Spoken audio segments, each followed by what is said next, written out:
কয়েক মাস আগে আমি আর আমার বন্ধু গিয়েছিলাম আমাদের পাশের একটি গ্রামে জশাইখালী নামক একটি জায়গাতে। সেখানে মহা সমারোহে মাছ ধরার ধুমধাম পড়ে গেছে। তো সেটাই দেখার জন্য গিয়েছিলাম। এই হচ্ছে জশাইখালীর খাল আর কি। তো এই খালে অনেক মাছ পাওয়া যায় এবং প্রচুর মাছ হয়। তো সেখানে প্রচুর লোকজন এসেছে এবং মাছ ধরছে একজন, এবং দেখেন অনেকগুলো মানুষ সেখানে কি সুন্দরভাবে মাছ ধরার প্রক্রিয়া, এবং কেউ জাল দিয়ে, কেউ বড়শি দিয়ে মাছ ধরছে।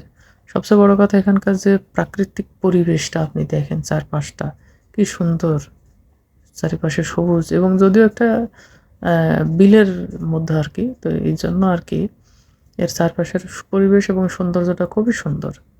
তো একজন চাচা অনেক মাছ পেয়েছে এবং সে মাছ নিয়ে বাড়ি যাচ্ছে।